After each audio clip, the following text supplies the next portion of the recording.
আসসালামু আলাইকুম রহমতুল্লাহ। সুপ্রিয় ফাজিল দ্বিতীয় বর্ষ পরীক্ষার্থী বন্ধুগণ, আপনাদের জন্য নিয়ে এসেছি কম্প্রিহেনশন থেকে সামারি কিভাবে লিখবেন সেটার মানে খুব শর্ট টেকনিক, এবং না পড়েও কিভাবে আপনারা সামারি লিখতে পারবেন সেটার একটা প্রসেস দেখিয়ে দিব। খুব সহজেই লিখতে পারবেন। তবে আমার বক্তব্যটা একটু দীর্ঘ হবে, ক্লাসটা একটু বড় হলেও আপনারা যদি একবার দেখেন তাহলে আর সামারি নিয়ে টেনশন করার কোনো প্রয়োজন পড়বে না। আরেকটা বিষয় বলে রাখি, সামারির সাথে কিন্তু এই কম্প্রিহেনশনের মধ্যে আরেকটা প্রশ্ন আছে, সেটা হচ্ছে যে সিনোনেম অ্যান্টোনেম। সিনোনেম অ্যান্টোনেম কিন্তু এটা শর্ট কোনো বিষয় না, এটা আপনাকে শিখে নিতে হবে। এই জন্য সিনোনেম অ্যান্টোনেমটা আপনারা দয়া করে একটু কষ্ট করে পড়ে শিখে নিন। তো যাই হোক, সামারিতে আছে কি, আপনাকে 5টা বিষয় আপনাকে লক্ষ্য করতে হবে। এটা টিক্স না, এটা 5টা বিষয় আপনাকে সামারি লেখার ক্ষেত্রে লক্ষ্য করতে হবে। একটা হচ্ছে আপনি সামারিটা ভালো কম্প্রিহেনশনটা ভালোভাবে পড়বেন। 1 নম্বরে আছে লেখাটা কি নিয়ে বোঝা, মানে প্রথমে লেখাটা কি বিষয়ে সেটা আমাকে বুঝতে হবে। বোঝার জন্য সামারিটা পড়তে হবে। প্রথমে প্যাসেজটা একবার পড়ো, একবার ভালোভাবে পড়তে হবে। দেখো লেটার মূল বিষয় কি, মানে এই লেখাটা যে আছে এর মূল বিষয় কি।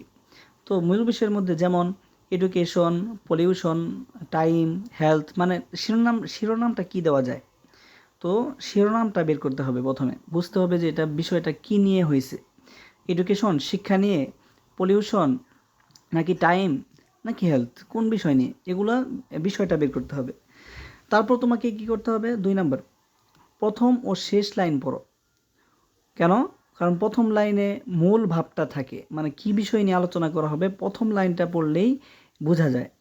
শেষ লাইন কেন পড়বে? কারণ হচ্ছে উপসংহার বা সমাধান। কারণ হচ্ছে শেষ লাইনের মধ্যে আপনার গুরুত্বপূর্ণ পয়েন্ট থাকে, যে মানে যে আলোচনাটা করা হলো এর ফলাফল বা এর সমাধান কি, সেই বিষয়টা শেষ লাইনে থাকে, আর প্রথম লাইনে থাকে মূল ভাব। হ্যাঁ। তো 3 নম্বর কাজ, যেমন মনে রাখো ফার্স্ট এবং লাস্ট লাইন সমান সমান মেন আইডিয়া। হ্যাঁ, প্রথম লাইন এবং শেষ লাইন সমান সমান কী হয়, মানে মূল আইডিয়াটা চলে আসে। সামারি কিন্তু আপনি যদি নাও পারেন, কিছুই না পারলেন, কিন্তু প্রথম লাইন এবং শেষ লাইনটা যদি একটু অন্যরকম, মানে বইয়ে যেভাবে আপনাকে প্যাসেজে দিবে তার থেকে একটু অন্যরকম করে লিখে ফেলতে পারেন, তাহলে কিন্তু আপনি অন্ততপক্ষে পূর্ণ নাম্বার না পেলেও 3 ভাগ নাম্বার পেয়ে যাবেন 4 ভাগের। আচ্ছা, 3 নম্বর, বাড়তি কথা বাদ দাও। মানে কিছু কথা বাদ দিতে হবে, যেমন উদাহরণ নাম, যদি প্যাসেজে কোনো নাম থাকে তাহলে নামটা বাদ দিতে হবে। সংখ্যা, তবে বিশেষ ক্ষেত্রে, সব জায়গায় না। আবার নাম, সংখ্যা, গল্প, পুরা গল্পটা লেখার প্রয়োজন নেই। গল্প থেকে আমরা কি শিখলাম এটাই শুধু লিখবেন, যে গল্পের পরে কি আছে, মানে এর ফলাফলটা কি, এটা দিলেই হবে। সংখ্যা উল্লেখ না করলেও হবে। তো এগুলো বাদ দাও। তো এগুলো কী করতে হবে, বাদ দিতে হবে। শুধু রাখো কি হচ্ছে, কেন হচ্ছে, ফলাফল কি, সমাধান কি, এই 4টা বিষয়। কি হচ্ছে মানে প্যাসেজের মধ্যে কি বিষয়ে আলোচনা হচ্ছে, কেন হচ্ছে এই বিষয়ে কেন আলোচনা, মানে এটা কেন করা হচ্ছে, ফলাফল কি, এর সমাধান কি। তো এই 3টা বিষয় আমাদের লক্ষ্য রাখতে হবে। আর 4 নম্বরে কি আছে, নিজের ভাষায় ছোট করে লেখো। মানে আপনি যদি সহজ ভাষায় লিখতে পারেন তাহলে লিখলেন, এটা আপনি অনেকেই পারবে না, তবে যারা পারবো তারা নিজের ভাষায় লেখার চেষ্টা করব। মূল লেখার বাক্য কপি না করে নিজের সহজ ইংরেজিতে লেখো। সহজ ইংরেজিতে কিছু আছে না শব্দ, যদি আপনি জানেন যে এটার অন্য কোনো অর্থ আছে সহজ ইংরেজি, তো আমরা সেটা ব্যবহার করতে পারি। হ্যাঁ। আর কতটুকু লিখবো, 2 থেকে 4টি বাক্যেই পুরো বিষয়টা শেষ করো। 2 থেকে 4টি বাক্য। তো 4টা বাক্য বলছে, তো এক বাক্যে লিখবো হচ্ছে কেন হচ্ছে, 2 নম্বরে লিখবো ফলাফল কি, সমাধান কি। হ্যাঁ, কি হচ্ছে, কেন হচ্ছে, ফলাফল কি, সমাধান কি। আচ্ছা, এবার শর্ট ফর্মুলা, মানে আমাদের খুঁজে কি বের করতে হবে। সামারি লেখার জন্য সামারি সমান সমান হোয়াট, মানে কি, হোয়াই কেন, ইফেক্ট এর ফলাফল কি, এবং সলিউশন কি। আচ্ছা, তো আমরা শর্ট টিক্স কিন্তু এটা না, এই যে এতক্ষণ ধরে বক্তব্য দিলাম এটা কিন্তু শর্ট টিক্স না। এটা হচ্ছে যে আমরা কিভাবে সামারিটা লিখব সেই আলোচনাটা এতক্ষণ ধরে আমরা করলাম।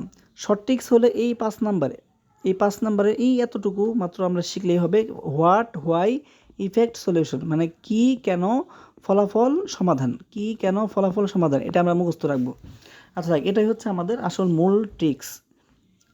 তো ভিডিওর শেষে বা আমি পরবর্তীতে আলোচনা করব হোয়াট মানে কি হচ্ছে, এটা বোঝার জন্য আমাদের কয়েকটা শব্দ আছে, মানে কিওয়ার্ড আছে, যেগুলো দেখলে বুঝতেই পারবো যে এটাই হচ্ছে আসল হোয়াটের উত্তর। হোয়াই এমন কিছু আছে যেটা দেখলে আমরা বুঝতে পারবো যে এটাই হোয়াই এর উত্তর। ইফেক্ট ফলাফল, ফলাফল কি কিছু শব্দ, এগুলো আমি এই ভিডিওর শেষে দিচ্ছি, একটু পরে দিব।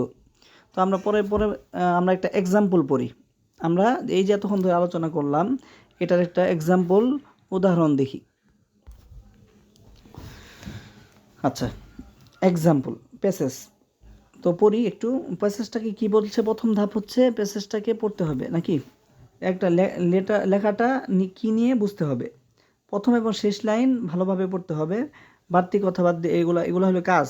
আর পড়ার কাজটা আগে দেখি কিভাবে পড়বো। আচ্ছা, ম্যানি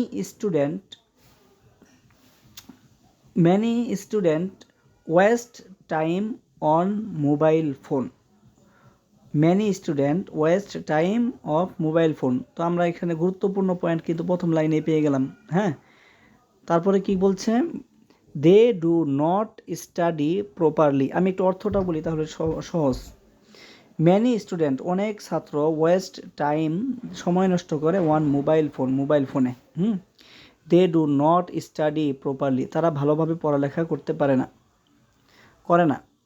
অ্যাজ এ রেজাল্ট, এর ফলাফল কি হয়, দে ফেল ইন এক্সাম, তারা পরীক্ষায় কি করে, ফেল করে।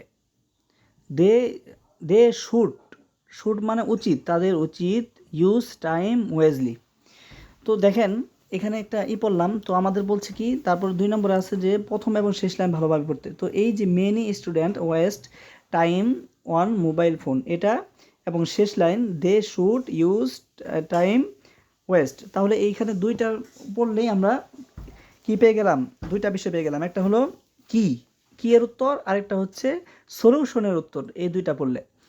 আর রেজাল্ট রেজাল্ট আছে, ফলাফল আমরা পাবো মাঝখানে, পেসেসের মাঝখানে থাকবে সবগুলাতে। এটা আমি ছোটো করে দেখাচ্ছি, অন্যটা আপনারা ওইভাবে বুঝে নেবেন। আচ্ছা, এবার আমরা স্টেপ অনুযায়ী এটার উত্তরটা বের করি। স্টেপ অনুযায়ী হোয়াট মানে কি, তো প্রথম লাইনে দেখি, প্রথম line student waste time. What মানে কি, মানে ছেলেরা কি করে তারা, ছাত্ররা টাইম নষ্ট করে কিন্তু কিসের উপর, মোবাইল ফোন, এটা কিন্তু এখানে আলোচনা না। আচ্ছা, হোয়াই কেন, they use mobile phones too much, তারা বেশি মোবাইল ফোন ব্যবহার করে। এই যে এখানে আমরা হোয়াইয়ের উত্তর পেয়ে গেলাম, তারা সময় নষ্ট করে, হোয়াইয়ের উত্তর পেয়ে গেলাম এখানে। ইফেক্ট এর ফলাফল কি, মানে এর কারণে কি হয়, they do not study properly, এটা কিন্তু ফলাফল না। অ্যাজ এ রেজাল্ট, এই যে অ্যাজ এ রেজাল্ট হলো এটাই ফলাফল। কি ফলাফল, দে ফেল ইন এক্সাম, দেখুন তো এখানে আছে কি না, দে ফেল ইন এক্সাম, তাহলে আমরা ফলাফলও পেয়ে গেলাম। এবার সলিউশন মানে সমাধান কি, সবার শেষ লাইনটা উঠিয়ে দিব। দে শুড শব্দটা থাকলে এটাই সমাধান কিন্তু, উড, হ্যাঁ, they should use time wisely, they should তাদের উচিত, ইউজ টাইম প্রপারলি। আচ্ছা হ্যাঁ, এখন আমরা এই যে এই হোয়াট এগুলা একসাথে মিলিয়ে কিন্তু এই যে ফাইনাল সামারি, এটার যে আছে এটা সামারিটা আমরা এখানে তুলে ধরলাম। এই দেখেন কিভাবে, ইংরেজিতে ম্যানি স্টুডেন্ট ওয়েস্ট দেয়ার ভ্যালুয়েবল টাইম, এখানে একটু বানায় বলছে, ওই যে বলছে না এখানে, এই যে 4 নম্বরে নিজের ভাষায় ছোট করে লেখো, নিজের ভাষায় লেখছে আর কি। হ্যাঁ, একটু বানায় লিখলাম। তো সামারি মানে এটা না যে প্যাসেজ যা আছে তার থেকে ছোট হতে হবে। সামারি মানে হলো তার মূল বক্তব্য উল্লেখ করা। হ্যাঁ, সমানও হতে পারে, ছোটোগুলোর ক্ষেত্রে, বড়গুলোর ক্ষেত্রে অবশ্যই সামারি ছোট হয় বড় প্যাসেজের ক্ষেত্রে। তো ফাইনাল সামারি, অনেক স্টুডেন্ট ওয়েস্ট দেয়ার ভ্যালুয়েবল, তারা নিজেদের গুরুত্বপূর্ণ সময় নষ্ট করে, ওয়ান মোবাইল ফোনস, তারা কী করে, মোবাইল ফোনে সময় নষ্ট করে। তো আমরা এটা কি এর উত্তর দিয়ে দিলাম। হ্যাঁ, তো অ্যাজ এ রেজাল্ট ফলাফল কি এবং কেন, অ্যাজ এ রেজাল্ট ফলাফল, দে ফেল ইন এক্সাম, তারা পরীক্ষায় ফেল করে। তারপর কি সমাধান, দে শুড তাদের উচিত, পড়া, to use their time properly, তারা সময়কে ব্যবহার করা পড়ায়। ফর বেটার রেজাল্ট, কিসের জন্য? ভালো রেজাল্ট করার জন্য। তো আমরা সমাধানও পেয়ে গেলাম। তো একটু নিজেদের মতো লিখবো, না পারলেও সমস্যা নাই, আপনারা ওইভাবে উঠিয়ে দিতে পারেন, তবে একটু নিজের মতো লিখলে নাম্বারটা একটু ভালো পাওয়া যায়। আচ্ছা, এবার আমাদের প্রশ্ন হচ্ছে হোয়াট, হোয়াই, ইফেক্ট। আমরা ইংরেজি বুঝি কম, তাহলে হোয়াট, হোয়াই, ইফেক্ট এগুলো উত্তর সলিউশন এগুলো কীভাবে বের করব, এটার জন্য আমি আলোচনা নিয়ে রেখে দিয়েছি। এখন আমি তোমাদেরকে খুব সহজে বুঝিয়ে দিচ্ছি হোয়াট, হোয়াই, ইফেক্ট, সলিউশন আলাদা করে কিভাবে চিনবে। তো প্রথমে হোয়াট নিয়ে আলোচনা করি। হোয়াট, কি ঘটছে বা বিষয়টা কি। এখানে বোঝা যায় লেখাটা কোনো বিষয় নিয়ে বা কি ঘটছে। হোয়াট মানে কি? কোনো বিষয় বা কি ঘটছে নিয়ে। তো সাধারণত পেসেজ এর প্রথম এবং দ্বিতীয় বাক্যে এটা থাকে। তো কি ঘটছে, আমি কি বলছি, প্রথম এবং দ্বিতীয় বাক্যে, প্রথম এবং শেষ বাক্য কিন্তু পড়তে বলছি। তো প্রথম বাক্যের মধ্যে এটা কী থাকে? সাধারণত থাকে। আচ্ছা, এখন এটা চেনার উপায় কি? হোয়াট চেনার উপায় কি? পিপল, কোনো মানুষ, পিপল থাকবে, অথবা স্টুডেন্ট থাকবে, পলিউশন থাকবে, প্রবলেম থাকবে, রিসেস ইত্যাদি এই ধরনের শব্দ থাকবে, অথবা কোনো ব্যক্তির নাম থাকবে, তারপর হচ্ছে কোনো জিনিসের নাম থাকবে, এগুলো থাকবে। তো আমরা সেই বাক্যটা তুলব। যেমন উদাহরণ, many student waste time on mobile phone. এখানে হোয়াট, স্টুডেন্ট ওয়েস্ট টাইম, কী করে? ছাত্ররা সময় নষ্ট করে। তো আমরা হোয়াট কিভাবে বুঝবো সেটা বুঝতাম। এখন আছি হোয়াইয়ের আলোচনাতে যাই। হোয়াই কিভাবে বুঝবো? এখানে বলা হয় এর কারণ কি, কেন এটা ঘটছে। সাধারণত মিডল পার্ট মানে মাঝখানে, মাঝখানে এর কারণ উল্লেখ থাকে। তো প্যাসেজের মাঝখানেটা আমরা দেখব, খুঁজে বের করব। তো চিনার উপায় কি? বিকজ থাকবে। কি থাকবে? বিকজ, মানে হোয়াইয়ের উত্তর বিকজ থাকবে, অ্যাজ থাকবে, সিন্স থাকবে, ফর, ডিউ টু, কোজ, রিজন ইত্যাদি এই শব্দগুলো থাকবে। আর হচ্ছে আমার সাউন্ড কোয়ালিটি একটু খারাপ হতে পারে, কারণ আমার মাইক্রোফোনটা নষ্ট হয়ে গেছে এই কারণে। আচ্ছা, ওইভাবে বোঝার চেষ্টা করি। উদাহরণ, they use mobile phone too much. এখানে হোয়াই, দে ইউজ, কেন they use mobile phone too much, ঠিক আছে, তারা মোবাইল ফোন ব্যবহার করে। এখানে উত্তরটা আমরা পেয়ে গেলাম, হোয়াই কিভাবে বের করতে হয়। তারপরে আসি ইফেক্ট, মানে ফলাফল কি হচ্ছে, তার মানে কি, এর পরিণাম বা ক্ষতি কি হয়েছে।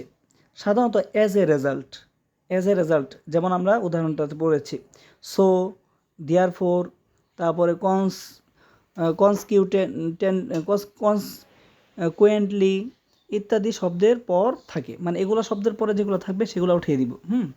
চেনার উপায় কি?